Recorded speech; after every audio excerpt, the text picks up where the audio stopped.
Alors aujourd'hui, on va faire des laquements que l'on va transformer dans une glace accompagnée de petits raisins blancs de saison enrobés de chocolat blanc et de chocolat noir. Faut être de Liège pour connaître ça, je pense. C'est quoi le laquement? Le laquement, c'est une petite galette ovale qui est cuite à la minute dans un petit gaufrier spécifique. On coupe en deux, on met un bon sirop d'érable avec de la cannelle et plein de choses dont ils ont le secret sur la foire. Et c'est un super bon produit très doux, bien sucré évidemment. Et on mange ça froid, chaud, mais aujourd'hui, vous allez voir, dans la glace, c'est exceptionnel.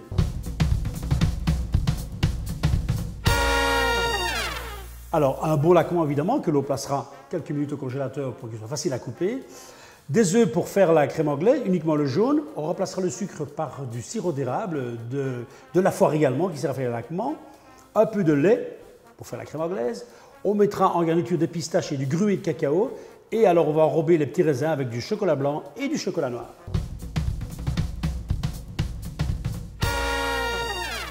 On commence par la glace, Philippe? Eh oui, on commence par la crème anglaise qu'il faut pour faire une glace. Donc, premier geste important, avant de faire quoi que ce soit, c'est de mettre de l'eau fraîche dans un évier pour arrêter la cuisson dans la casserole, pour ne pas que ça cuise, que les jaunes d'œufs ne peuvent pas dépasser 80 degrés. Donc, on prend un récipient dans lequel on va mettre du lait, on va le faire chauffer légèrement, et puis on va faire ce qu'on appelle le ruban, c'est-à-dire fouetter des jaunes d'œufs.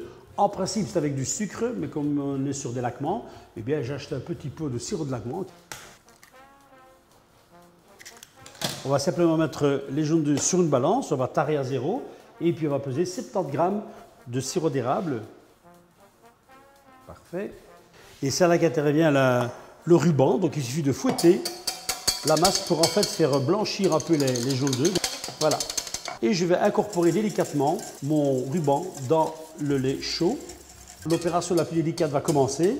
Il faut chauffer, donc non pas cuire, mais chauffer ce lait pour en faire une crème anglaise, c'est-à-dire qu'en fait, le jaune d'œuf, en coagulant, va rendre la préparation onctueuse. Moi, j'appelle ça une cuisson à la spatule. Pour voir que la crème anglaise est à bonne consistance, c'est à partir du moment où ça va napper la spatule. Alors, si vous avez des craintes de dépasser les 80 degrés, il suffit simplement de prendre un thermomètre. C'est une petite sonde qui permet de voir la température. Je la mets dedans. Et voilà, je continue à mélanger en la tenant dans un petit coin, comme ça va me donner la température. Que se passe-t-il si je ne mélange pas assez? Il faut absolument qu'on mélange en permanence, ça s'appelle mélanger en 8, donc voyager tout le temps pour ne pas que des particules de jaune d'œuf restent dans le coin du récipient ou dans le fond, et là ça risque d'accrocher et de coaguler tout de suite. Voilà, on est à 80 degrés, vous voyez, l'œuf a fait son effet, ça nappe bien la spatule, c'est bon. On retire la casserole et on la plonge dans de l'eau froide. Et on continue à mélanger pendant quelques petites minutes. Alors, on va maintenant faire fondre le chocolat. La technique, évidemment, c'est le bain-marie, mais il est très important de ne pas mettre de l'eau en ébullition dans le bain-marie. Mais la technique innovante, évidemment, à l'heure actuelle, c'est que tout ce qui est tac à induction permet de fondre du chocolat sans bain-marie. Donc, vous mettez le chocolat dans un poêlon, mettez la position 1, et la position 1 des tacs à induction ne dépasse jamais 26 degrés. As-tu un conseil particulier pour faire fondre le chocolat blanc, Philippe? C'est vrai que par rapport au chocolat noir, le chocolat blanc contient beaucoup plus de matière sèche, notamment du beurre de cacao et de la poudre de lait.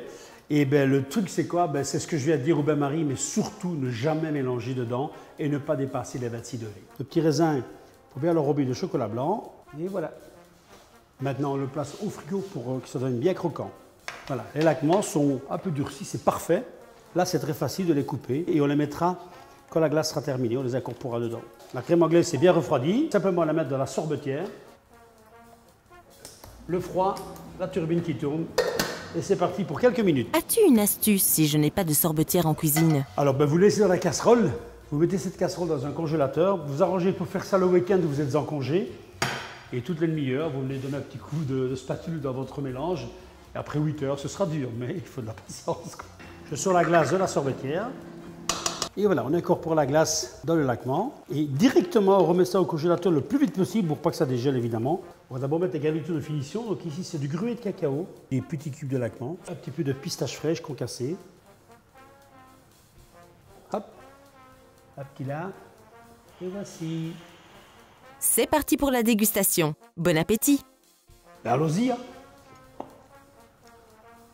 On est sur la foire, hein. Le petit raisin croquant. Merci Philippe Renard, chef chez Philosophie de Cuisine.